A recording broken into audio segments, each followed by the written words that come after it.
برضو میرا ایک سوال ہے کہ جو تیسری جنگ عظیم ہوئے گی اس کے کیسے حالات ہوئیں گے، اور اللہ تعالیٰ نے آپ کو کوئی خواب دکھائی ہے؟ اللہ تعالیٰ نے مجھے خواب تو نہیں دکھائی، لیکن شواہد ایسی ہیں، ایسی باتیں ظاہر ہو رہی ہیں کہ لگتا ہے کہ ہوگی، قریب ہوگی، اور بہت سارے لوگ اب اس بارے میں کہنے لگ گئے ہیں۔ حالات تیسری جنگ عظیم کا، اگر تمہارا یہ سوال ہے کہ حالات پیدا ہوں گے تو کیا کس قسم کے حالات پیدا ہوں گے تو جنگ شروع ہوگی، کیسے ہوئیں گے کہ تو وہ حالات پیدا ہو چکے ہیں۔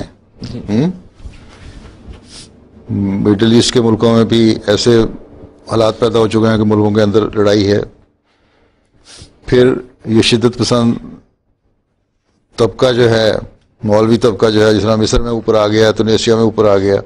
یہ لوگ آئیں گے، اوپر آئیں گے جب ان کو یہ سمجھ خیال آ جائے گا کہ ہماری بڑی طاقت ہو گئی ہے، ہو سکتا ہے یہ جنگ کے راستے کھولنے کی کوشش کریں یا مغرب کے خلاف کچھ بولیں۔ اسرائیل اور ایران کی جو ٹسل شروع ہوئی ہے، اس سے بھی ہو سکتا ہے کہ امکان ہے کہ وہ سیریا پہ بہت زیادہ زور ہے۔ حضرت مسیح علیہ السلام کا ایک الہام بھی ہے کہ جنگ ہوگی اور اب تباہی ہوگی اور اس کا مرکز ملک شام ہوگا، تو یہ بعید نہیں کہ ملک شام سے ایسی حالات پیدا ہو جائیں جو ابھی تک مغربی دنیا اس کو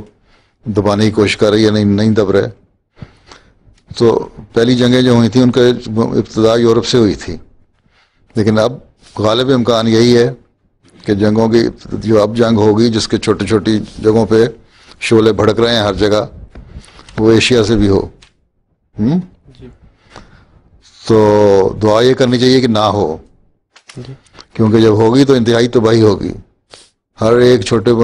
بڑے ملک کے پاس اسلحہ ہے، کچھ لوگ تو سینس استعمال کریں گے، لیکن جب فرسٹریٹ ہو جاتے ہیں، بے چین ہو جاتے ہیں اور کوئی راستہ نہیں دیکھتے، تو جن کے پاس ایسے ہتھیار ہیں مولک قسم کے، وہ ان لوگوں میں سینس بھی نہیں ہے اور ٹریگر ہیپی بھی ہے۔ مارنا دھاڑنا تو عام سمجھتے ہیں، جس طرح القاعدہ اور دوسری تیسری تنظیمیں جو ہیں وہ ہر جگہ معصوموں کو ویسے بموں سے اڑا دیتی ہیں، تو ان کے لیے کوئی اس سے نہیں کہ اس کے نتائج کیا ہوں گے۔ اس لیے یہ دعا کرنی چاہیے اگر جنگ ہو تو ایٹمی جنگ نہ ہو، روایتی اسلحے سے ہی ہو، اور اگر لیکن امکان یہی ہے کہ اگر خدا نخواستہ بڑے پیمانے پہ ہوئی اور بلاک بن گئے تو کہیں ایٹمی جنگ نہ ہو جائے، اور وہ جو تباہی آئے گی وہ بڑی خوفناک تباہی ہوگی۔